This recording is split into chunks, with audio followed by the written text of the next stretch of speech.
Hello everyone, welcome to success with Rai academy. 4 दिसंबर 2023 के दैनिक जागरण के राष्ट्रीय संस्करण को आज के इस वीडियो में हम डिस्कस करेंगे। तो चलिए वीडियो को स्टार्ट करते हैं। और यहाँ पर सबसे पहली जो हेडिंग ली गई है वो है मोदी पर ही भरोसा।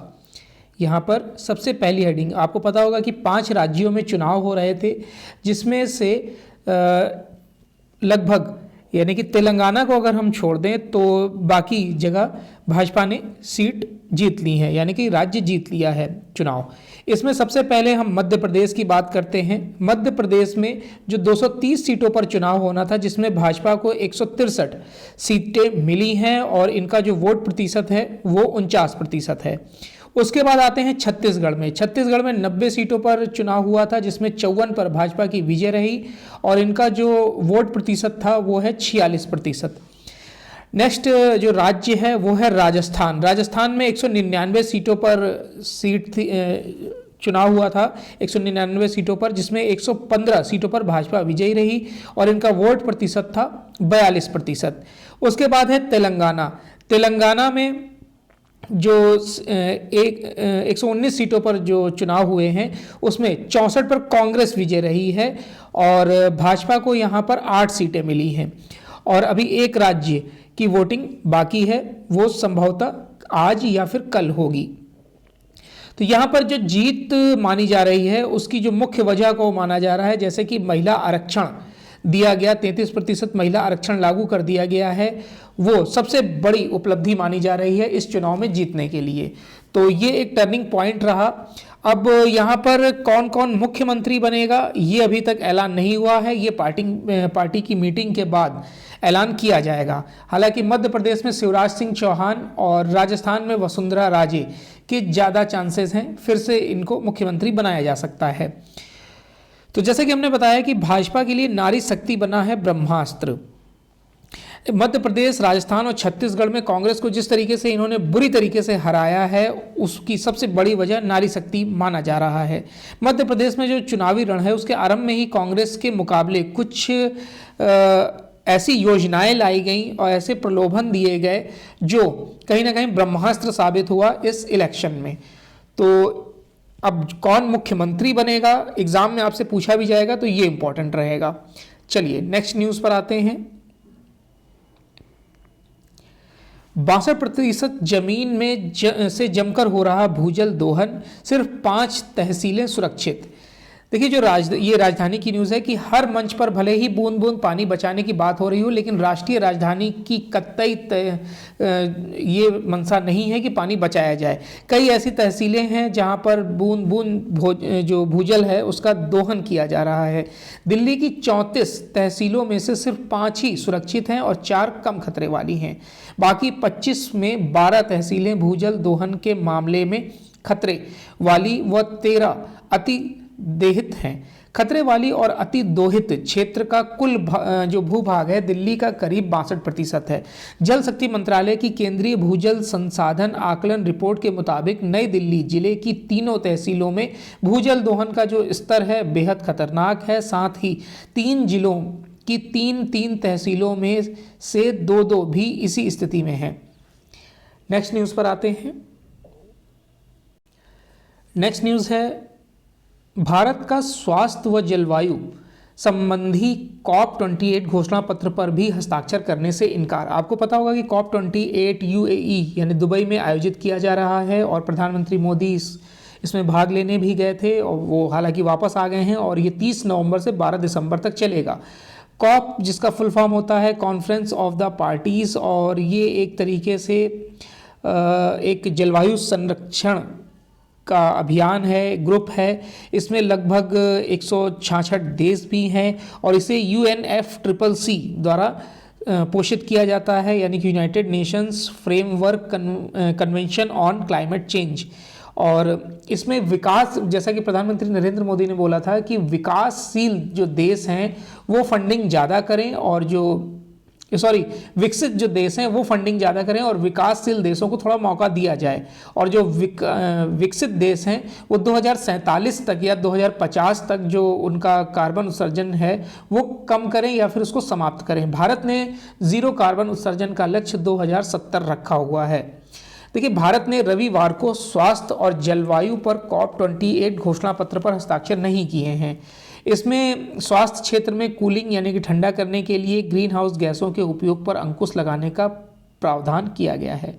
भारत का मानना है कि देश के स्वास्थ्य सेवा ढांचे के तहत यह व्यवहारिक या हासिल करने योग्य लक्ष्य नहीं है। इससे पहले भारत ने 2030 तक वैश्विक स्वच्छ ऊर्जा क्षमता को 3 गुना करने के संकल्प पर हस्ताक्षर करने से भी परहेज किया, क्योंकि जो मसौदा पत्र में कोयले के इस्तेमाल को चरणबद्ध तरीके से समाप्त करने का उल्लेख था, भारत इसका समर्थन नहीं करता है। स्वास्थ्य और जलवायु घोषणा में जो घोषणा पत्र है उसमें स्वास्थ्य लाभ प्राप्त करने के लिए ग्रीन हाउस गैस उत्सर्जन में निरंतर कटौती के जरिए जलवायु कार्रवाई का आह्वान किया गया है। रविवार को संयुक्त राष्ट्र जलवायु परिवर्तन सम्मेलन COP28 में पहले स्वास्थ्य दिवस के अवसर पर जारी घोषणा पत्र में स्वास्थ्य पर जलवायु परिवर्तन के नकारात्मक प्रभावों के बारे में भी गंभीर चिंता व्यक्त की गई। इस घोषणा पत्र पर अब तक 124 देशों ने हस्ताक्षर किए हैं। हालांकि भारत और अमेरिका ने इस पर हस्ताक्षर करने से परहेज किया हुआ है।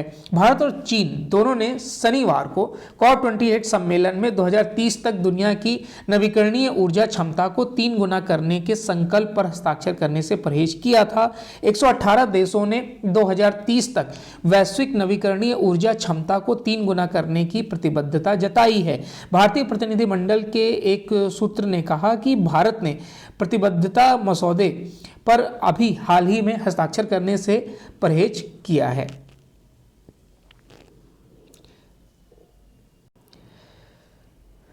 नेक्स्ट न्यूज है, संसद का शीतकालीन सत्र आज से, हंगामे के आसार। देखिए, संसद के 3 सत्र होते हैं, मैंने कई बार वीडियो में बताया हुआ है। पहला सत्र जो होता है वो होता है बजट सत्र, जो फरवरी से अप्रैल तक चलता है। दूसरा सत्र होता है मानसून सत्र, जो जुलाई और अगस्त में चलता है। उसके बाद तीसरा सत्र होता है शीतकालीन सत्र, जो नवंबर मिड में या फिर दिसंबर में चलता है। तो ये 3 सत्र होते हैं। तो आज से संसद का शीतकालीन सत्र स्टार्ट हो रहा है और इसमें हंगामा होने का भी आसार है, क्योंकि विपक्ष हार चुका है और वो कहीं ना कहीं भाजपा को टारगेट करेगा ही करेगा।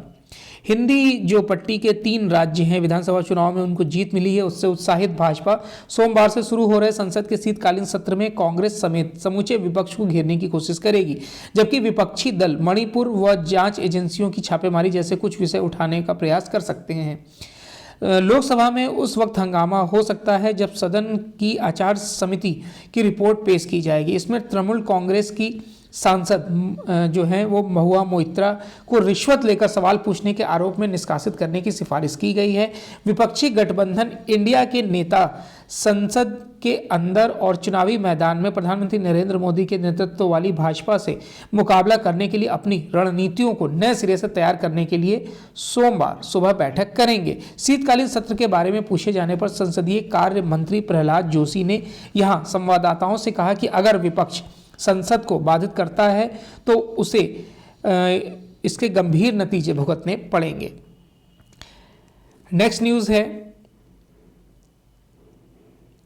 क्या मरते दम तक किसी को दी जा सकती है कैद की सजा, विचार करे सुप्रीम कोर्ट।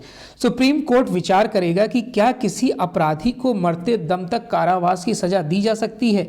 सुप्रीम कोर्ट ने अपहरण और हत्या के जुर्म में जीवन पर्यंत यानी मरते दम तक कारावास की सजा को चुनौती देने वाली एक अपराधी की याचिका के बदले नोटिस जारी की है। सुप्रीम कोर्ट ने यह याचिका फतेहगढ़ सेंट्रल जेल में बंद रामाश्रय उर्फ फक्कड़ ने दाखिल की है, जिसे मरते दम तक कारावास की सजा दी गई है। उत्तर प्रदेश के इस मामले में निचली अदालत ने रामाश्रय को अपहरण और हत्या के जुर्म में फांसी की सजा सुनाई थी, लेकिन इलाहाबाद हाईकोर्ट ने अपील पर सुनवाई करते हुए फांसी की सजा उम्र कैद में तब्दील करते हुए आदेश में कहा था कि दोषी मरते दम तक जेल में रहेगा। हाईकोर्ट के मरते दम तक जेल में रहने के आदेश को ही सुप्रीम कोर्ट में रिट याचिका दाखिल कर चुनौती दी गई है। नेक्स्ट न्यूज है, राष्ट्रीय स्वास्थ्य मिशन पर बंगाल ने नहीं किया समझौते का पालन, केंद्र। देखिए, केंद्रीय स्वास्थ्य मंत्रालय ने रविवार को कहा कि बंगाल ने राष्ट्रीय स्वास्थ्य मिशन के क्रियान्वयन के लिए केंद्र के साथ कोई भी समझौते का पालन नहीं किया है और इस बार कई बार संपर्क किए जाने के बावजूद भी जो बंगाल की गवर्नमेंट है उससे कल्याण जो जितनी भी योजनाएं हैं, पहले तो वो बंगाल जारी नहीं करता है, उसको फॉलो नहीं करता है। उसके बाद अब जब स्वास्थ्य संबंधी भी मिशन को लागू नहीं होने दे रहा है तो ये एक गंभीर विषय माना जा रहा है। बंगाल सरकार द्वारा केंद्र पर एनएचएम फंड को रोकने का आरोप लगने और इस बारे में मुख्यमंत्री ममता बनर्जी के प्रधानमंत्री नरेंद्र मोदी को पत्र लिखने के मामले में हस्तक्षेप करने की मांग को लेकर मीडिया में आई खबरों पर मंत्रालय ने कहा है कि दिशा निर्देशों के तहत राज्यों को अनिवार्य शर्तों को पूरा करने की स्थिति में ही फंडिंग की जा सकती है। आयुष्मान भारत स्वास्थ्य एवं कल्याण केंद्रों के लिए नए दिशा निर्देश 30 मई 2018 को जारी किए गए थे। नेक्स्ट न्यूज़ है कि रासायनिक और जैविक हमलों से निपटने में भारतीय सेना सक्षम। देखिए, भारतीय जो सेना है वो रासायनिक और जैविक हमलों से निपटने में सक्षम है। मिलिट्री लिटरेचर फेस्टिवल 2023 के अंतिम दिन रविवार को इस तरह के कई आधुनिक हथियारों की नुमाइश की गई। फेस्टिवल में सेना ने अपने आर्टिलरी सेक्शन में अत्याधुनिक हथियारों को तो रखे ही थे, साथ में न्यूक्लियर और biological and chemical protection suit और आर्म्ड रेकी व्हीकल भी प्रदर्शित किया है। खास बात यह है कि यह एनबीसी सूट और आर्म्ड रेकी व्हीकल पूर्णतः स्वदेशी हैं। नेक्स्ट न्यूज़ पर आते हैं कि अब देश में कचरे का भी होगा स्मार्ट प्रबंधन। अभी आप जिसे कचरा समझकर कूड़ेदान में फेंक रहे हैं, अब इसके लिए भी आय का साधन बन सकता है। बस इसके लिए जरूरी है कूड़े की कीमत की पहचान करना और इसे सर्कुलर इकोनॉमी का हिस्सा बनाना। इससे न सिर्फ देश का जो सकल घरेलू उत्पाद यानी कि जीडीपी बढ़ेगा, बल्कि कचरे बिनने वाले लगभग 2.5 करोड़ लोगों को नया रोजगार भी मिल सकता है। साथ ही पर्यावरण संरक्षण में भी इसकी सहायता मिलेगी। कन्फेडरेशन ऑफ इंडियन इंडस्ट्री ने नेशनल सर्कुलर इकोनॉमी फ्रेमवर्क तैयार किया है। 144 पेज का यह ड्राफ्ट 3 दिन पहले ही केंद्रीय शहरी आवास एवं विकास मंत्री हरदीप सिंह पुरी और केंद्रीय पर्यावरण राज्य मंत्री अश्विनी चौबे को सौंपा गया है। संभावना जताई जा रही है कि मंत्रालय से इस पर सकारात्मक रुख मिल सकता है। यदि ऐसा हुआ तो केंद्रीय प्रदूषण नियंत्रण बोर्ड भी जल्द ही इस पर संज्ञान ले सकता है। गौरतलब है कि जितनी तेजी से कचरा प्रबंधन बढ़ रहा है और लैंडफिल पर इसका जो पहाड़ बनता जा रहा है, इसे पर्यावरण और प्रदूषण का बड़ा खतरा बढ़ता जा रहा है। नेक्स्ट न्यूज़ है बिजनेस पेज से। पहली न्यूज़ है कि ऊर्जा सुरक्षा के लिए बढ़ेगी ताप बिजली क्षमता। देखिए, देश में ताप बिजली संयंत्र यानी कि जो कोयले से बिजली का उत्पादन होता है उसको लेकर केंद्र के विचार बदल चुके हैं। दुबई में पर्यावरण संरक्षण पर शिखर सम्मेलन के दौरान भारत ने ऐलान किया है कि वह 80,000 मेगावाट क्षमता के नए ताप बिजली संयंत्र लगाने जा रही है। यह पिछले 2 दशक में किसी भी देश की तरफ से ताप बिजली क्षमता बढ़ाने का सबसे बड़ा ऐलान है। ये दरअसल 2.5 और या फिर 3 दशक तक आर्थिक विकास दर काफ़ी तेज रहने, शहरीकरण की रफ्तार बढ़ने, आम आदमी की आर्थिकी स्थिति में सुधार होना, ऐसे कुछ मुद्दे हैं जो देश में बिजली की मांग को काफ़ी तेज करेंगे। वर्ष 2050 तक भारत की बिजली की मांग औसतन 1.4 गुना बढ़ने की संभावना है।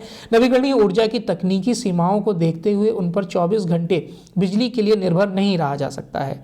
अंतर्राष्ट्रीय एजेंसी S&P ग्लोबल की जो एग्जीक्यूटिव डायरेक्टर हैं जिनका नाम है गौरी जौहर का कहना है कि भारत में जैसे जैसे आर्थिक विकास दर तेज होगी वैसे वैसे ऊर्जा उपभोग में बदलाव और ऊर्जा सुरक्षा के बीच सामंजस्य बनाने के लिए काफ़ी कोशिश करनी होगी। खास तौर पर 24 घंटे बिजली की आपूर्ति सुनिश्चित करना सरकार की प्राथमिकता रहेगी। भारत 2034 तक बेहतर मध्यम आय वाली इकोनॉमी के तौर पर स्थापित होगा। आरबीआई जो है वो रेपो रेट को 6.5% पर रख सकता है बरकरार। पिछली बार फरवरी में इसे बढ़ाकर 6.5 किया गया था और द्विमासिक जो रिपोर्ट है वो आने वाली है मौद्रिक समिति के द्वारा। इसमें जो इसके हेड होते हैं वो आरबीआई गवर्नर होते हैं। रेपो रेट क्या होता है ये जान लीजिए। रेपो रेट जिस पर जो बैंक हैं वो आरबीआई से लोन लेते हैं और रिवर्स रेपो रेट जब आरबीआई वापस उनसे लोन लेता है। तो इस तरीके से बैंक आरबीआई से जब लोन लेते हैं तो उसे रेपो रेट बोला जाता है। वर्तमान में ये 6.5% है। तो हो सकता है इसमें कुछ परिवर्तन किया जाए या ना किया जाए, ये हमें 6 तारीख को पता चलेगा। सीमा साझा करने वाले देशों के आधे निवेश प्रस्तावों को मंजूरी। देखिए, सीमावर्ती हमारे जो राज्य हैं, किन किन देशों से सीमाएं लगती हैं, ये हमने सैटरडे के वीडियो में डिस्कस किया था, आप उसे देख सकते हैं। यानी कि आप 2 तारीख का वीडियो देख सकते हैं, उसमें डिटेल से विथ मैप बताया गया है। तो सरकार को भारत के साथ सीमा साझा करने वाले देशों से अप्रैल 2020 से अब तक लगभग 1 लाख करोड़ रुपए के प्रत्यक्ष विदेशी निवेश यानी कि एफडीआई प्रस्ताव मिल चुके हैं। इसमें करीब आधे प्रस्तावों को मंजूरी भी दे दी गई है। बाकी निवेश प्रस्ताव या तो लंबित हैं या फिर उन्हें वापस ले लिया गया है या अस्वीकार कर दिया गया है। भारत से भूमि साझा करने वालों में चीन, बांग्लादेश, पाकिस्तान, भूटान, नेपाल, म्यांमार व अफगानिस्तान है।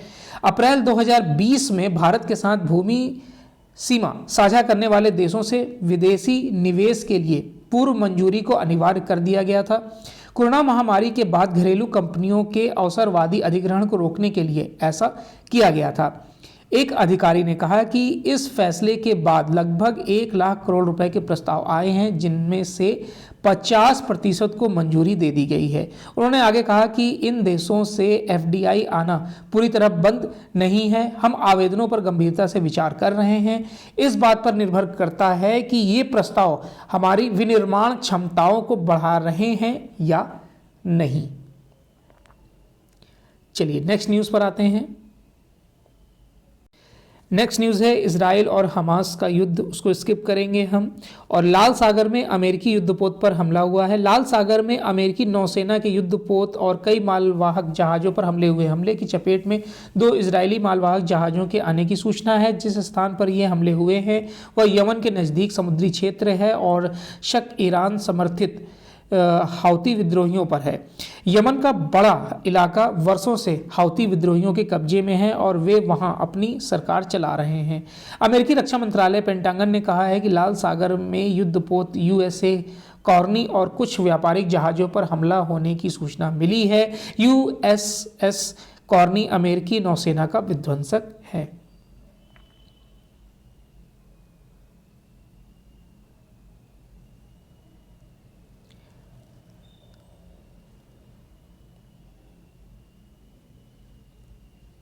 चलिए, और कोई ऐसी न्यूज़ नहीं है जिसको हम डिस्कस करें। तो ये आज का यानी 4 दिसंबर 2023 का दैनिक जागरण का राष्ट्रीय संस्करण था। आई होप आपको वीडियो अच्छा लगा होगा। अगर वीडियो अच्छा लगा हो तो लाइक और शेयर कर दीजिएगा। वीडियो देखने के लिए धन्यवाद।